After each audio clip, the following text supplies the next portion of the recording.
Hello and welcome back to MOT the podcast. We're here to talk about watches, time, and how to spend it. My name's Felix Schultz. With me is Andy Green. Felix, how you going, mate? Good. I just spotted a flash of Nomos on your wrist, I think. Yes, green dial, petrol. Nice. Greeny blue in this light at the moment. I thought I'd grab it out. Yeah, I had a similar thought. The bloody OT anOrdain seemed appropriate. Yeah, you posted that to Instagram earlier today, and I was like, damn, that's a nice looking watch. It is. That's why I put it on a new strap, and I'm like, damn, it's a nice looking watch. The light's nice up here. I'm going to pap a snap. They are good, the old OT anOrdain collab. Yeah, this is prefacing in weird ways two conversations we have planned. Yes. The most significant is with Lewis Heath and Imogen Ayres from anOrdain. But more importantly for us today, from Paulin Watches. Paulin is calling in. Paulin is calling. Paulin is also from Scotland. So we chat to, and they've been, I'm going to use air quotes here, acquired by anOrdain in a brutal corporate takeover. Yeah, I can only imagine the negotiations that took place. Yeah. We love Lewis. Lewis is great. He's been on the pod. Imogen was amazing to work with on the collaboration we did. And I think this is the first time we got to have a good chat with her properly. Yeah, a few emails, but never face to face. Yeah, so that was cool. But we're not doing that just yet. We're gonna have a chat about things that we've been up to. So Felix, I went to it was sort of like a coffee tasting last week with pal of mine, Mick. Invited me along to a roaster here in Melbourne called Honor. Yep. Probably heard of them. They're not far from you in Brunswick for the Westies. Sure. Or even just the coffee enjoy. It's very good roastery. But they had like a Gesher coffee night, so they had three different beans that they sort of roast, and then they kind of put together the recipe, talk you through it. So the head roaster and the head brewer were both there kind of presenting, and then they had like a soundscape that they prepared for the drinking of the coffee, which was very fancy. Incredible. This is peak coffee culture in Melbourne. It pushed the limits of, I mean, I didn't understand a lot of it, but it did push the limits of detail for my small pea brain. But quite cool. Did they pull out those old tasting charts with the different acid? There was charts, yeah. So there was like the acidity and and like the three different things that they measure, and then they had the roasting charts, which they kept talking about like crackle point that I had to kind of figure out in my head from the audience. When the crackle point and the different like the roast durations, and one of the roasters was like to a molecular level, and then on the other end of the scale, and these are like all the guys in the Panama that sort of grow it. The other guy was just kind of like sort of winging it and growing stuff out in the field and drying it out in the mountains where it didn't rain. So it was pretty coffee nerdy, but it was quite good, quite different. You know what I liked the most about it was just being in an atmosphere where these guys that work for Honor are just given that freedom to like really care about their craft, which I guess relates to watchmaking. They just had that freedom of like, talk about the push-pull relationship between a coffee and brewing the coffee. Yeah. Great that they even can do that and just sort of spend time on it, but also that they cared enough to invest that much time into, I think they said they do like 15 kilos of each of these coffee. Like that's the total yield from the harvest, because it's a Gesher, so it's a much rarer and more expensive, probably a couple $1,000s a kilo. Yeah. I remember being years ago now, like on that sort of thing, like that it was the Seven Seeds Empire. I can't remember what they're called, but they bought the farms apparently. Yeah. Like they all like kind of invest, because a lot of these farms are like tiny and do a couple 100 kilos or whatever. And you want the guaranteed supply. So they just invest into it, help them improve things. They go over there. They spend a lot of time over there.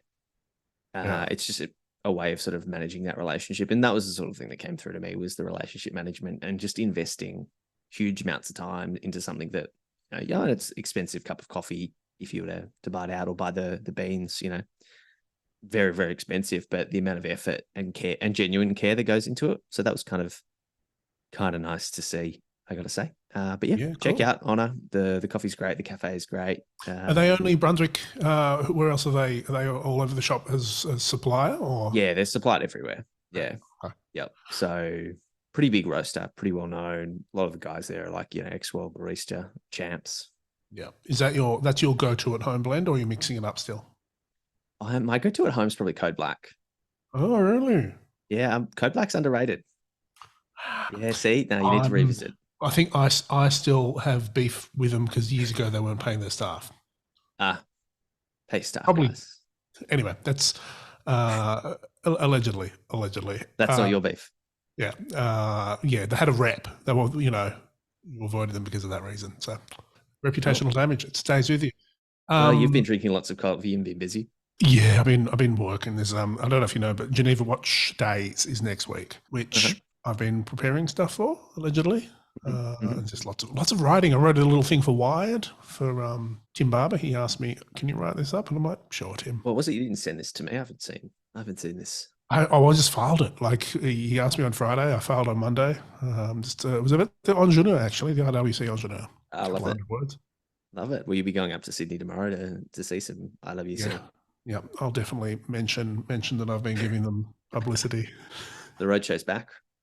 Yeah, the big pilot roadshow. I don't know what to expect. There's boats. I should be catching up with one of the Discord members as well, some other people. But I had a thing I want to talk to you about because I put on, as you know, the OT edition, and I've been writing some other bits and pieces about sort of collab watches recently.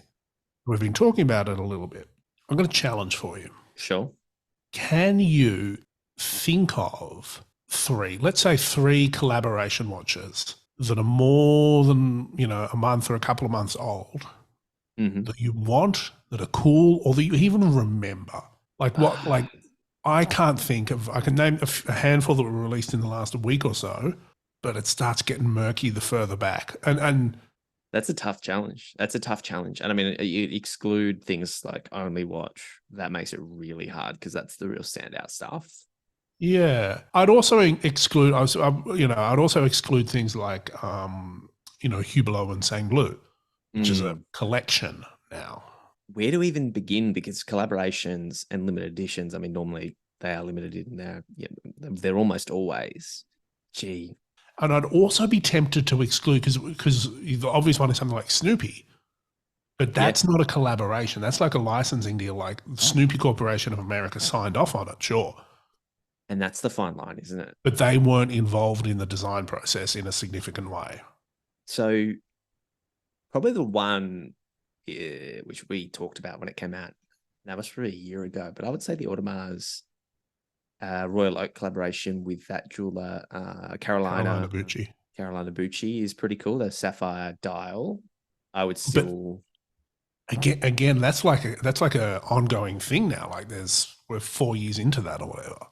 Yeah, but maybe. That's cool. You're right. Still a collaboration. Yeah, it's really tough because of the volume, and like every brand does it. They're always hot at the start. Do I go back and still think, like, does a collaboration watch haunt me?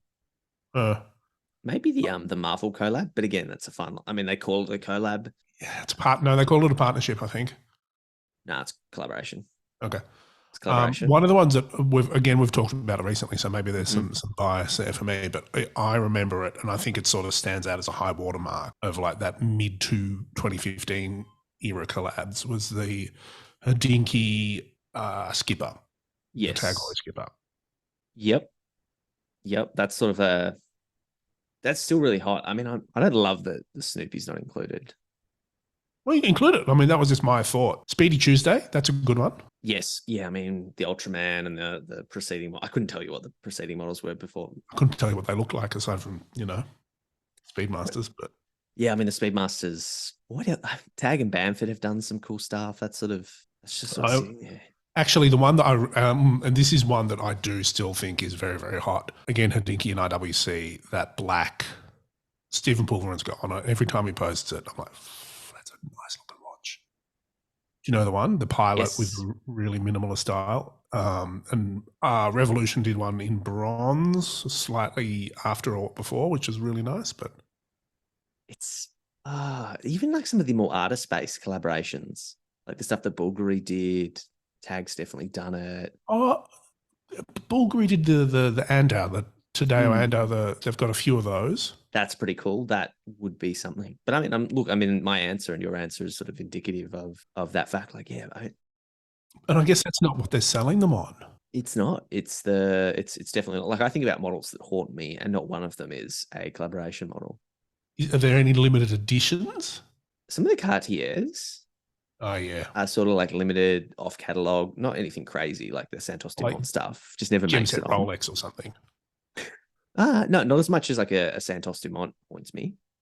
Yeah, okay. But and that's sort of, I think this comes back to, I think the reason I've been thinking about it, is I've been thinking, I don't know, I'm probably coming up with something to write about my theory of don't buy a watch until it's been in the market for more than a year. Well, this is And mine. I think and it's a deliberate, maybe something that is a deliberate oppositional to that like drop collab thing. Yeah, and it's funny because anywhere else, any other kind of market or product, like I reckon it would carry a lot more weight. Like, oh, this is the collab between this and this person. We want to grab like sneakers. It's a lot more, it's a lot more powerful. Clothing, sneakers. Is it the same? I mean, I don't know. Like, is it different though? Or I mean, I assume everywhere is, but maybe it's more ingrained in the culture of like fast fashion because it's fast. Yep, I think it Like stands out a little bit more. But maybe we're at that point with watches where there's so many brands and there's so many releases that something that is not meant to be fast has moved pretty fast over the last few years. And Yeah, watches can feel like fast fashion, which is not 100%. not amazing given they're not meant to be. Especially, I think, given the fact that we're now more and more as an industry moving towards like localized marketing and a release schedule that's not centered around a couple of global announcements. Well, here you go. Here's one that we came up the other week with Linda Verdelin, the tattoo. Sure, that's a cool watch. That's a collaboration watch. Yeah, nerd. Look, there's great. Like if I pull up, I don't know, the Hodinkee archives, or scroll back through the Instagram feed, you'll find something. But I would never. You would never go, oh, the Linda Vernon octopus. That's a gold standard collaboration. It doesn't have the cultural reach, I don't think. There you go. Too many collabs. Oh, of course, the our anOrdain. That's the only exception that I can think exception of. to this, right? And all that to say, Felix, we should probably get Imogen and Lewis on from Paulin / in brackets anOrdain for this wonderful chat about some of Scotland's finest watch endeavours. Today, Andy, we've got double trouble hailing from Scotland with Lewis Heath and Imogen Ayres dialing in from always sunny Glasgow. You might know Lewis as the founder of anOrdain, and Imogen also from Team anOrdain. She's the designer and OG team member who is responsible, I understand, for making the dials look so very pretty.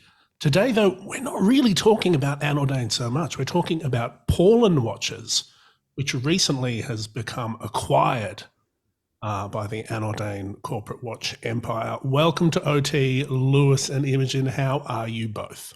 Hello. Hey, thanks, Felix. That was a lovely intro. Big enamel taking over, huh? Yeah. Lewis, why don't we start with you with a bit of the history of Paulin Watches? Yes, Paulin actually predates anOrdain by a couple of years. So it's a company that's been run by my wife and her sister, originally two of her sisters, and it's a Glasgow-based watch company. It always operated mostly court, so it's more like fashion stuff. But they had, the interesting thing I think is that all of their business was through the two shops that they had. So it really didn't like get far outside Scotland, but within Scotland it was always very popular with kind of art students and creative types. So it was an interesting business. And then COVID came, which wasn't great for the high street, and that kind of coincided with my wife. We had a third child, and then her sister's gone off, start a family as well. So it was a bit like who's running the business now. There's not it wasn't an obvious way forwards after closing the shops, and we collaborated with them on the Neo watch, and that was really good fun. And so it seemed like there was a lot of appetite for doing more like that within anOrdain. I think it's quite a nice thing. Imogen can talk a bit more about this, I'm sure, but there's a big disconnect between everyone in the company and a lot of the people who buy the watches because of the pricing, and being able to make something that your friends can buy and relatives and stuff is a lovely thing. So that's been a big focus. Well, yeah, I think that's certainly the Neo is a watch that I think most people, listening to this will be familiar with of Paulin. Imogen, I'm really interested to see what's your sort of role at Paulin going to be like, and what is your, blue sky vision for the brand in the next few years?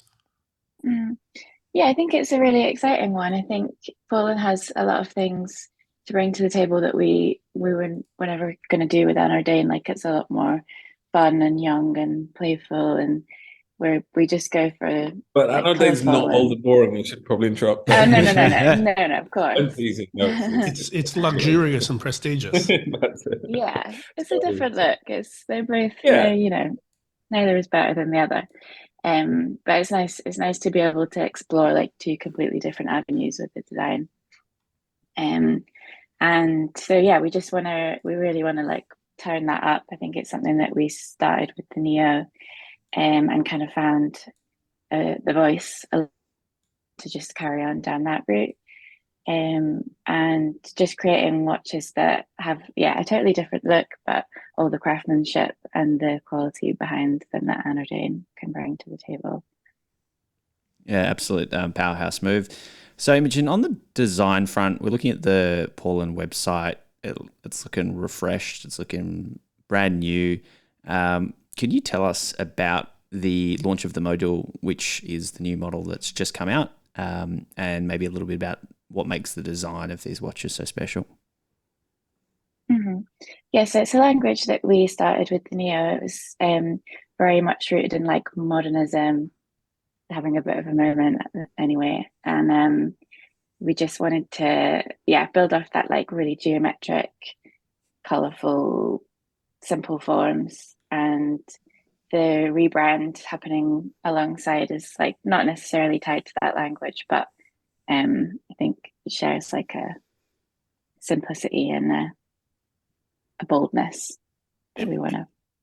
Imogen, do you find it really freeing to sort of be, opened up to an entirely new design language? Like anOrdain is obviously quite a defined world in a way now. Like there's beautiful typefaces and lots of enamel. Are you going wild with, new design identities, or trying to rein it in? Yeah, I think we're going a bit wild. I think, with anOrdain, you're always limited is not the word, but you want to shine and do the talking. So the design has always been a little bit quieter and more refined.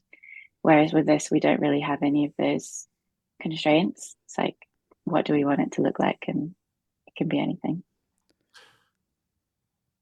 What do you prefer, having those constraints there or not having them when it comes to sort of watch design? I think in design in general, constraints are usually good. But it's nice to go between the two. Sorry, I was just thinking when we talked a little while ago, you said something, and Lewis was very quick to jump in and rephrase the characterization of anOrdain. Just teasing it. Which is entirely. I've got one I want to ask Lewis and I want to ask Imogen. You know how you do when you've got a sort of brand identity, you do that personification, like who is this brand?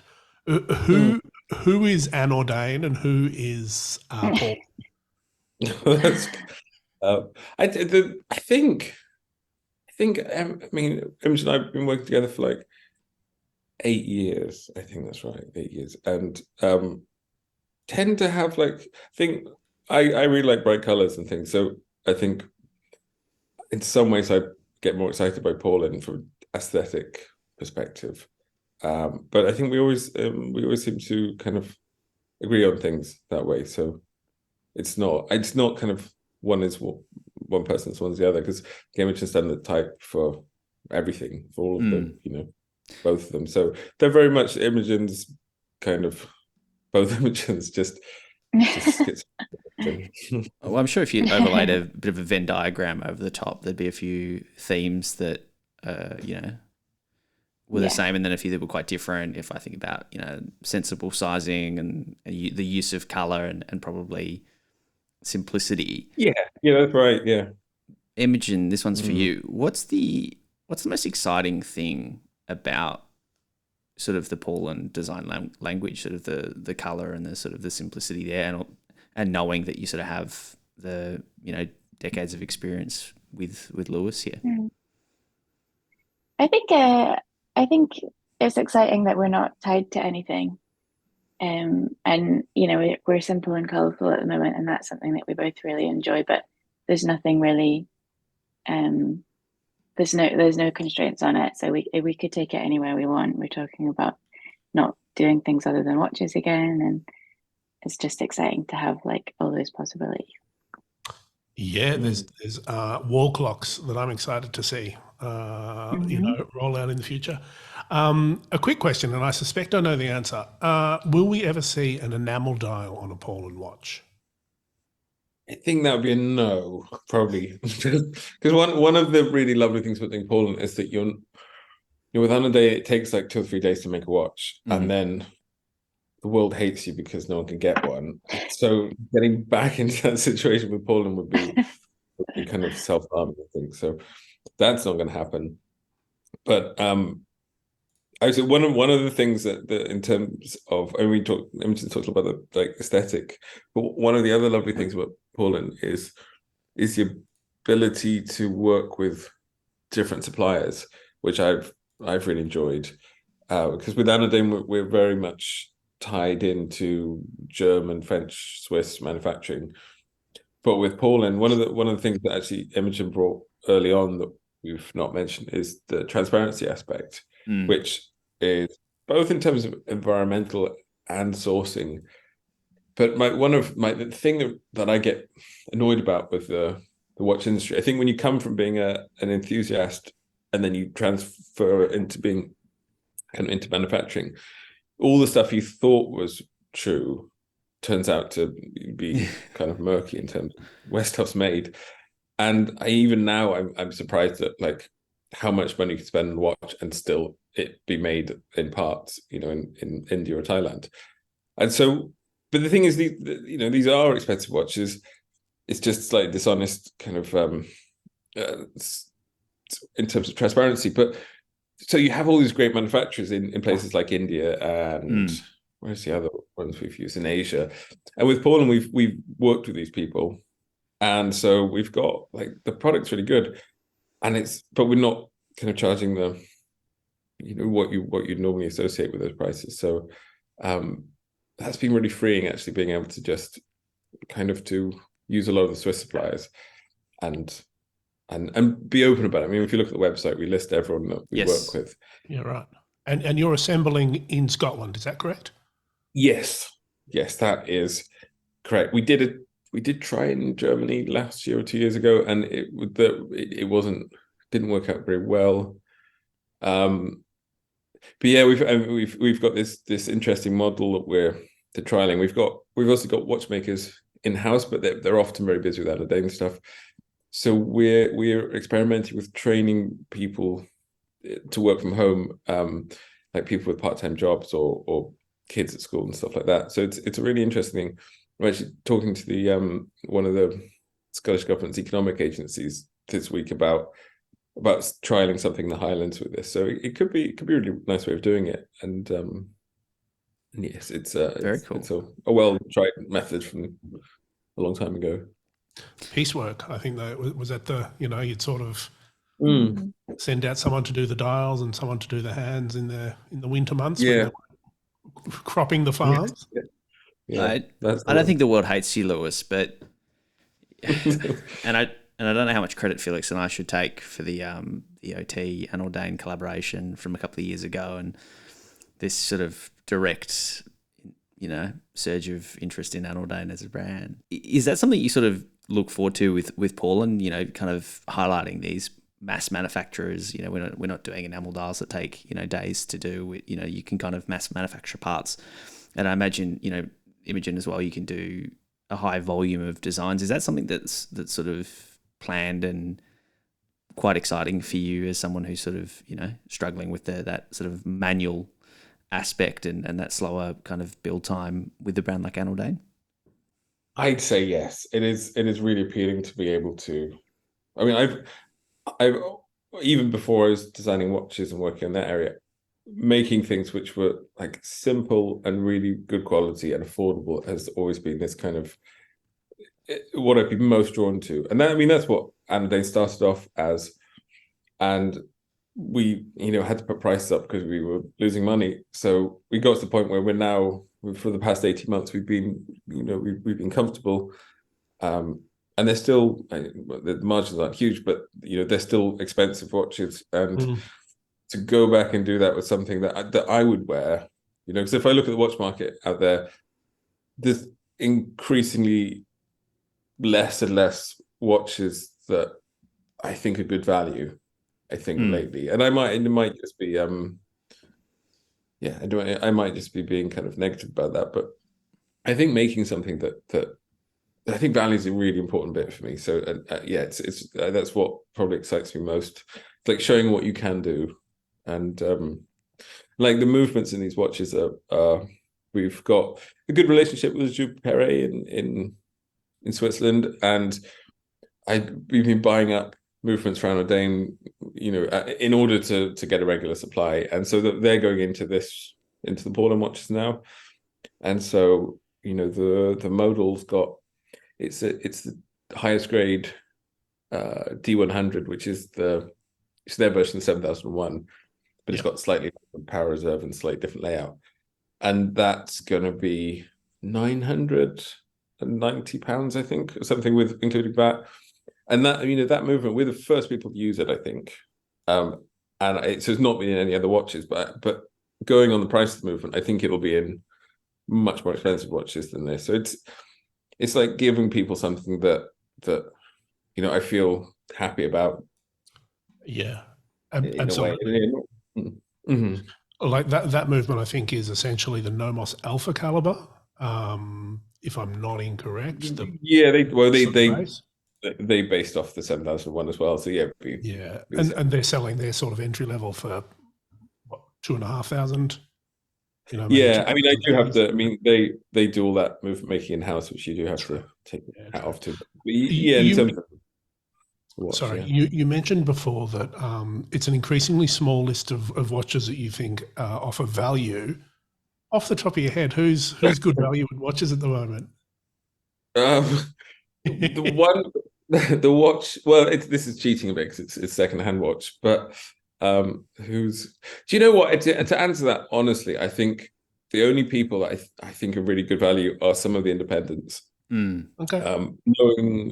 And it's probably because I know the ones I know how much goes in to the watches. Like people like the Struthers and Fiona Kruger. I know how much work they put in, how kind of little margin they get. Whereas when you see, these high-end trade shows for supplies, you kind of seeing all these components coming from abroad and thinking, how much does it actually cost to make, the watches you see on Hodinkee all the time. Yeah, there must be a lot of overheads, but no, there aren't a huge amount. I'm trying to think of something better value, better price than that, but I'll come back to it maybe. No, please come back to us. Okay, so collaborations, pop-ups, there seems to be that sort of fun nature seems to be a little bit more applicable with Paulin, I'm guessing, because you've got more stock, you've got more freedom, as we've sort of talked about a little bit, but you guys just recently did a pop-up. Can you tell us about that? I'm especially curious about sort of some of the artists that you work with, from the dials to the even like the window art, I think I saw. Yeah. So we had a few of our old clocks left with the old branding, so we thought it would be a nice send-off for them to do something a bit different with them. So we've got 5 artists that all live in Glasgow, but they're not all from Glasgow. And it was kind of an open brief. They could just do whatever they wanted to on the dial, something that explored their own practice. And we tried to pick 5 people who were quite varied as well. To not just be in the Paulin style necessarily. And then we had a little party for it. and my friend Erin did the sign painting. You're keeping it So local. we've worked with her before as well, so it's nice to keep it in the family. Very cool. And so I saw, I think Lewis mentioned actually before we were recording the other week that you kind of upcycle some of the faulty dials and give them that sort of artist treatment as well. Yeah, sorry. We do. That was kind of how we kind of came. Why it seemed to work so well, and I think you do still get a lot high rejection rate, especially with anodizing. That we're gonna do that more in future with, I think, especially the Modul looks. John Nicol is the guy who's done the watch dial. He's like, I think they look amazing. So yeah, I'm really keen to get him to do more. Almost like just take the faulty ones, the aesthetically faulty ones, and kind of create something good out of them, which I think would be really nice. Because he's done that. He's been doing that for a couple of years, and it looked like more on vintage watches. So did you know that when you approached him? Yeah. It's funny. It's someone that I knew, because the Glasgow is quite small, and I knew him through another artist. And then I kept bumping him to the playground when kids at the same school. And he told me, he was talking about that. And he'd done a show in Detroit, I think it was Detroit, for when he was exhibiting his work. And then I think the vintage watches came off the back of that. But yeah, they look great. And so this is a bit of a change for him, getting given all the parts, in a tray rather than dismantling eBay watches. So I think it's quite nice to be able to do a series. They're on the website, I think. Still, they are. I mean, they will still be on the website. So, yeah, they're there. Yeah, and definitely check them out. They're lovely. Yeah, we'll throw a link up. This is a question. I don't know if this is for Imogen or for Lewis, but 35 millimeters is a strong choice for a size in 2023. What was the thinking behind leading out of the gate with a 35 millimeter watch for the Modul? Should I go, Imogen? Do you want to? Yeah, I think that's for you. That's for me, okay. The Modul is a really interesting watch, I think, from a design perspective, because like Imogen was talking about constraints earlier.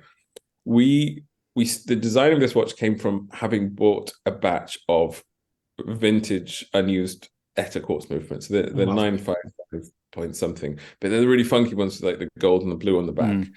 And so we wanted to use these, but the minimum order quantity for making cases was like 500 units, and we had 200 units of movement, and we didn't know if we'd get any more. So we designed a watch where it's modular in so much as you can take out it's basically like an elaborate movement holder with a glass tied into it. So you can take that bit out and it's completely waterproof. And then the bulk of the watch case is still there. So we've used 200 of the Etta for the first movement, and then 300 of the Le Duperré D100. So that was where the design came from, and because the movements are both quite small, it worked best at 35. And we're going to do a bigger one with different movements, but I think for these two movements, they're really slim, and they're relatively small. So it really came from the design brief rather than. And I think, I wear 36mm watches as standard, and I've got big wrists. So I suppose I don't know why you're nervous on that, Felix. You sort of No, I'm not. I think it's good. I think it's a strong position to take. Like I think everyone would go, we can't go smaller than 39. And they'd be more conservative. You've done exactly the same thing with the dial colors. Like you've relaunched a brand with brown, pink, and another color that's not black. Yellow. Like, can you tell we're not used to having to sell things? That's probably where this is going to go wrong. You got to put the work in here. Yeah, we need a white dial that's bigger. I think we'll bring. No. We'll follow up. Will you continue offering quartz in the future once those nice Etta movements dry up? I hope so. They are. When I was writing the specs for this, I had to double take that it's like 2 or 3 seconds a year rather than a day. So there's definitely. The main appeal for me for these is they're very thin, and they're accurate. The battery lasts for 9 years, and they look great. But I mean, I probably not sure if we'd use modern quartz movements because they, for some reason, don't look quite as good. But we'll see. We'll see how they go. I don't know. I don't know how they'll go. So honestly, quartz is the future. Selling the 1980s. Once I wear a quartz watch, I struggle to go back to the idiosyncrasies of automatic. Yeah. Why do we do that to ourselves? Yeah, the case shape is quite interesting. And sort of, I'm very excited to see this watch in person, especially the pink. But Lewis, you mentioned that Glasgow's a small place. I can see a guitar in the background. Can I suggest a Las Vegas collab? We can, if you know the people, you can introduce us. How big can it be? Where's this going, Andy? All right. Well, you just say you bump into dial artists at the park, and I'm just wondering how big Glasgow is. Because they've been in. It is pretty small, but it doesn't mean that people talk to you. I mean, it's not. Unless you're wearing a bright, bold watch on your wrist. Who are you going to suggest? Who's your suggestion, Andy? Las Vegas, the famous Glasgow band. Very famous. I think they've only ever done 2 albums, but very, very good. Come on, Lewis, make it happen. I know. Just blast it from the rooftop. Where did the case design inspiration come from for this watch? Because it's sort of got a bit of a retro kind of flat. It does, yeah. Look, it's come out pretty retro, but it was the fact that you had to screw the case center in. So there's 4 sides. 4 screws on the side of the case, and it really was a kind of form follows function job with that. So you had to be able to hold it in from the side, and that meant the lugs had to be a certain width, and it came together really nicely, I think. So they're functional screws. So they hold the movement in place? Yeah, no, they do. I mean, you can do it at home if you want to swap inserts over, but it's not really designed for the customers to do it, but it is doable. And is that something you're going to continue building on that platform? I think certainly the follow-up watch we're working on has a similar aesthetic, but it's not got that functionality. Just we don't have it's not kind of an extinct movement supply for that watch. Imogen, can I ask how you felt about kind of dealing with these obvious, and how you dealt with them with these screws on the side of the case, because they're pretty prominent in the design? I think it looks great. But yeah, I was never somebody that was into watches before working in them, so I didn't have conceptions about what it should look like. So I think I'm a bit more open to it following the function. Very cool. And another question, maybe for Imogen. We've mentioned a few times that sort of interest in keeping Paulin a little bit more accessible in terms of pricing and other availabilities. Is that going to continue into the future? Like, are you committing to that sort of the Le Jour Pareil movement around that £1,000 US sort of price mark? Yeah, I think we're going to try and keep everything under 1,000. Yeah. Incredible. That's cool. And I notice on so for the Modul you're using Hesalite crystals.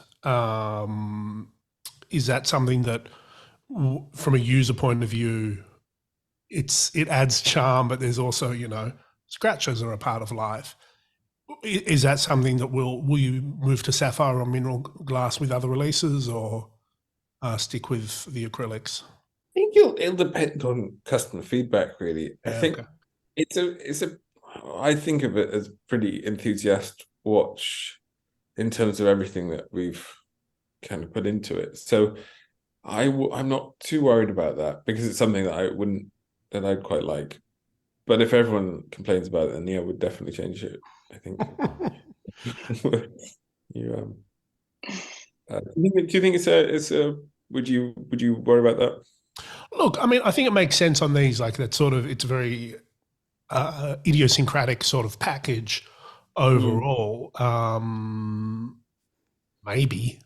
I think it's interesting. I think Moonswatch has reframed a lot of people's willingness to accept different thing. I mean, if you were charging a few £1,000, yes, I would want something a bit more durable. Yeah, absolutely. Yeah. I mean, the Neo's had Heslite crystal, and that's been out for a few years, and I don't think we've ever had any issues or complaints about it. But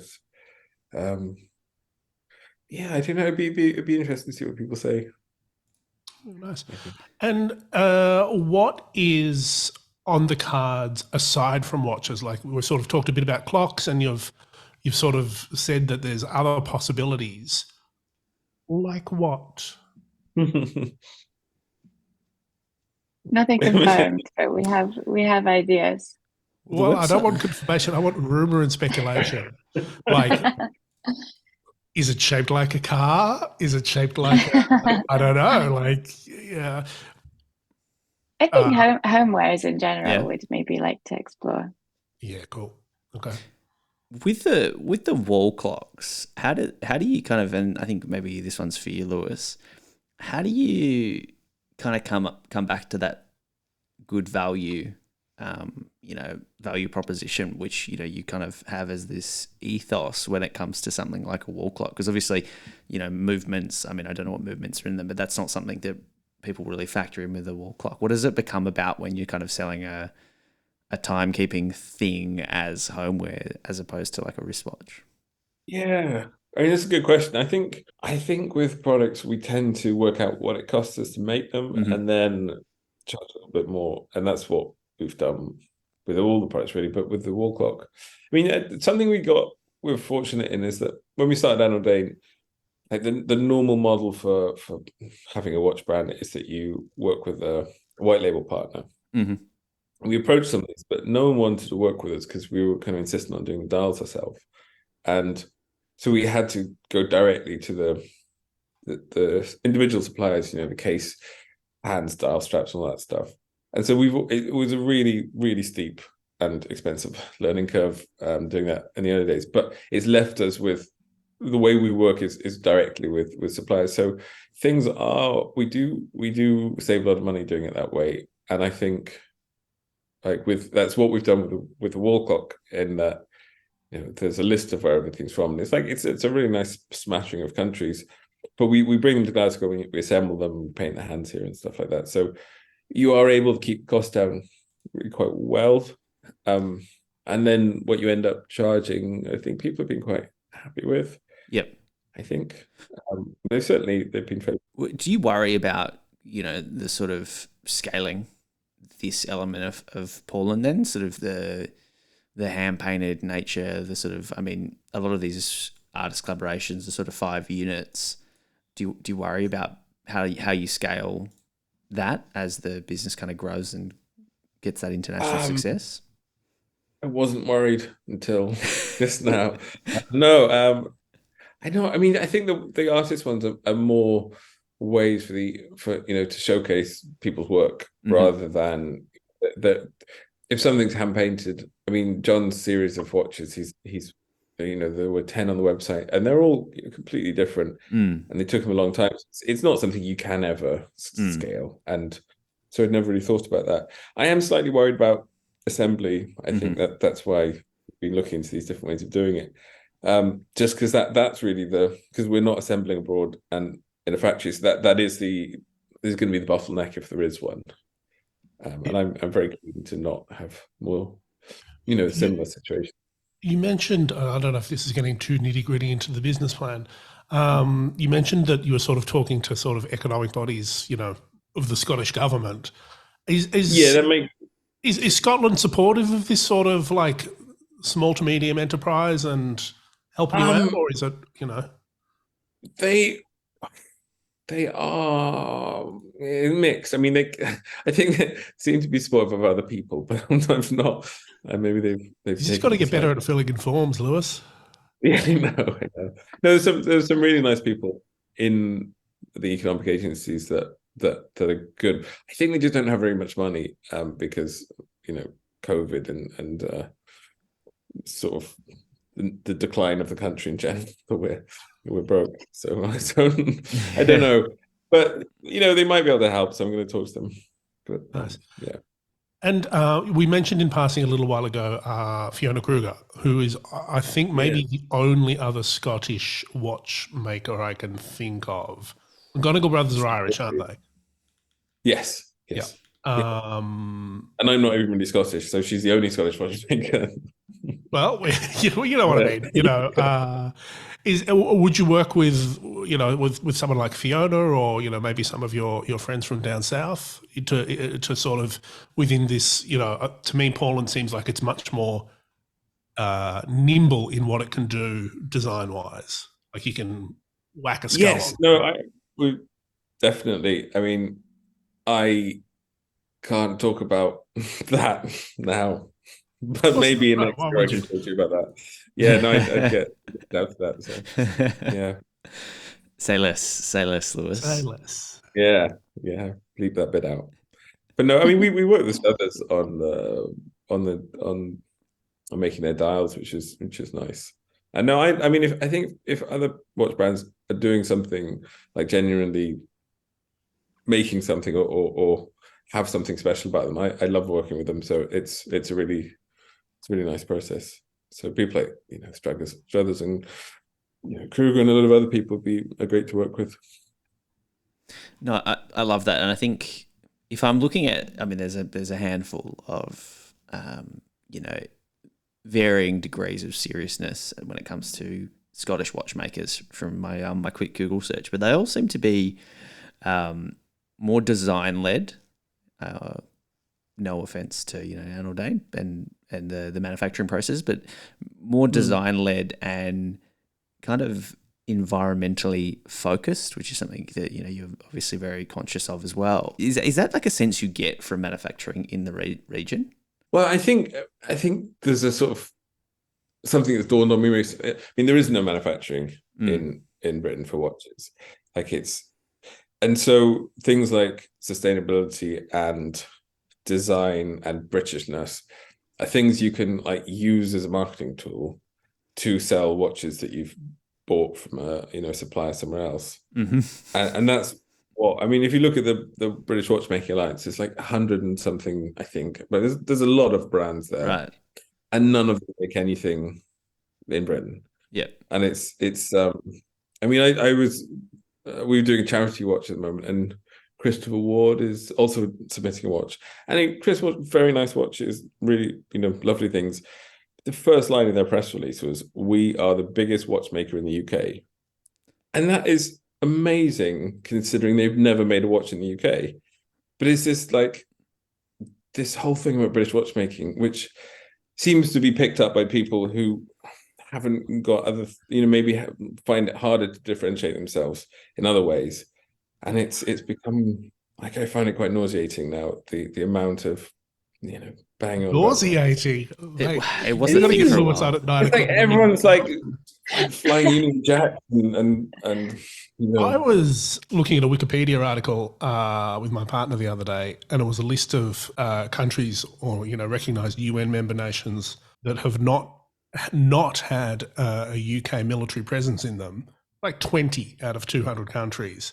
So maybe you just sort of need to have this neo-colonialist approach to watchmaking. Oh yeah, sure. The dials are from India. We used to have a bit of India. Careful, mate. That's what we're doing in Poland now. It's the neo-colonial could be the next Neo. You've even got Neo in the name. Look, Imogen is not liking this line up. No, she likes squirming. Come on now. That is interesting. That sort of it's not the path that you guys deliberately advertise, because it's certainly things that stand out to me. It's just more interesting things to talk about, and I the only reason why we make things in the UK is because if you do stuff in house, you have complete control over it. I mean, there's a lot of stuff that we'd rather have really good suppliers for. Okay, so you can't find them. Well, here's the hard question for both of you then. What's the most interesting thing to talk about when it comes to Paulin Watches? With Paulin, well, what is it, Imogen? You tell me, sorry. Putting you on the spot. I think the collaboration part for me is the most interesting. I would agree with that, actually.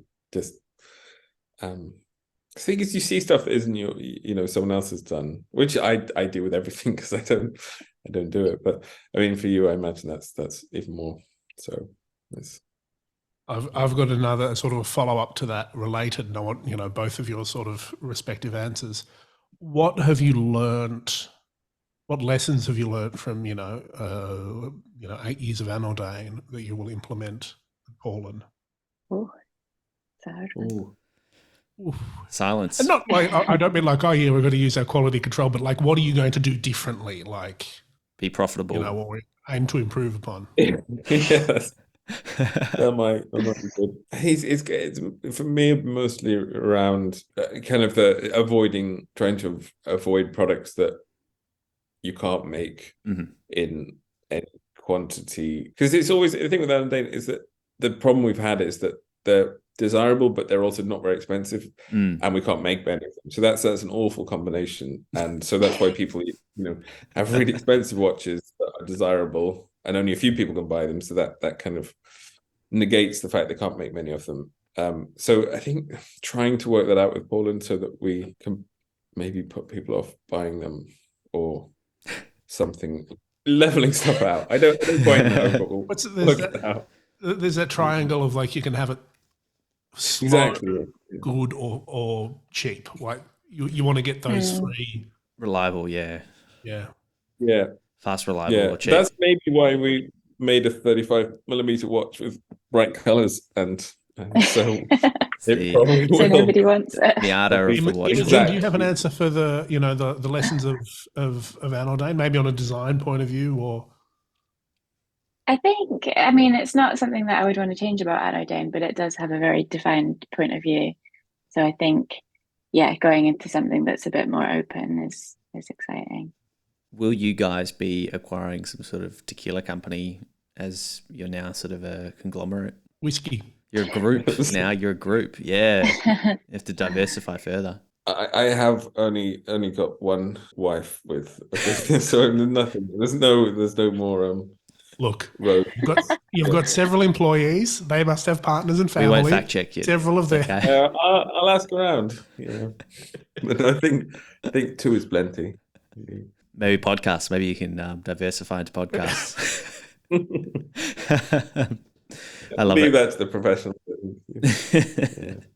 I love it. Well, the new website looks amazing. The new model looks amazing.